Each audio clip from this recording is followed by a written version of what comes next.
የሌላ እምነት አባቶች፣ አርቲስቶች፣ ጋዜጠኞች፣ ታዋቂ ሰዎች፣ ባለሀብቶች፣ ኤምባሲዎች ሐዘናችንን ለመጋራት የአባታችንን ህልፈት ሐዘናችንን ለመጠገን አብረውን ቆሙ፣ አብረውን አነቡ። እናመሰግናቸዋለን። አላህ ሂዳያውን ይስጣቸው። ሌሎችም ደግሞ በአግርሞት ታዘብነ ከዚህ ተጻራሪ ለመቆም የጣሩትን ሴራን ይዘው የመጡትንም ተመለከትናቸው።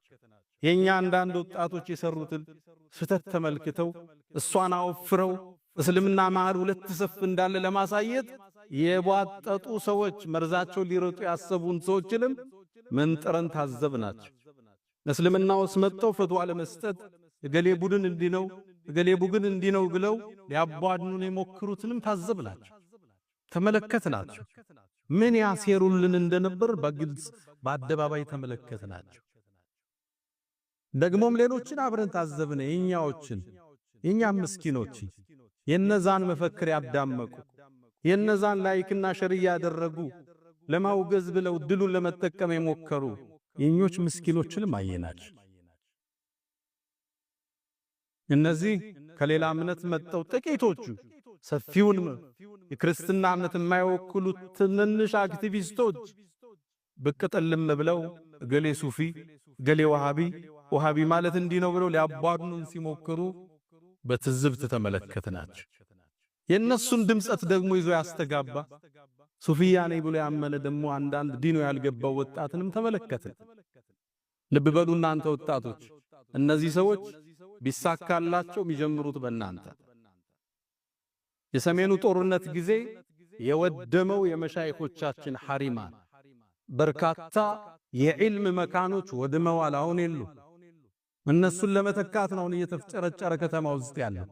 እነ ሸህ መሐመድ ሐሚድዲን ዑለማዎችን ማን ይተካቸው ብለው ዑለሞችን ሰብስበው ያስመረቁ ያሉት ሐሪማዎቻችን እንደዚህ እስልምና ላይ በሚያሰሩ ሰዎች ስለወደመ ብቻ። እነዚህ ዛሬ ወሃቢ ሰለፊ ያሉ የሚያቧድኑህ ሌላ እምነት የመጡ ሰዎች እነሱ ናቸው። አክሱም ላይ እህቶችህን ሂጃብ እየከለከሉ ያሉት፣ ሶላት እየከለከሉ ያሉት። ሙስሊም እስልምና አንድ ነው። ኢትዮጵያ ውስጥ ያለ እስልምና ባረግነው ጥናት ከሌላ ሀገር ያለው እስልምና ጋር አንድ አይደለም።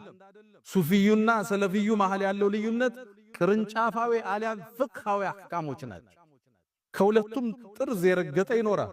በሱፊያ ስም ቀብር ውስጥ የሚያመልክ ጠንቋይ ጋር መሄድ ይኖራል። ይሄ ሱፊያውን አይወክልም። ሱፊያኛ ምንላቸው አጼዎቹ ጋር የታገሉ አይማዎቻችን ፍትህ ያቀሩ፣ ተፍሲር ያቀሩ፣ ነህውና ሰርፍን ሲያቀሩ የኖሩ እንደነ ጀማ ንጉስ ያሉ፣ እንደነ ሻሃሊ ጎንደር ያሉ፣ እንደነ አብሬት እነ ዳና እነ ሾንኬ የመሰሉት ናቸው የሱፊያ አረማዎቻችን። ከነዚህ ጋር ሰለፊዩ ሰፊ ልዩነት የለም። ሁለቱን ሳይድ ጠርዝ የረገጠ ይኖራል። እነዚህ በእውቀት ይታረማሉ፣ እነዚህ በእውቀት ይስተካከላሉ። በዚህ የአባታችን ህልፈት ይሄን አንድነት፣ ይሄን አብሮነት፣ ይሄን መተሳሰብ ተገምዶ የማይፈታ መሆኑን ሙስሊሙ ያስመሰከረበት ክስተት ነበር።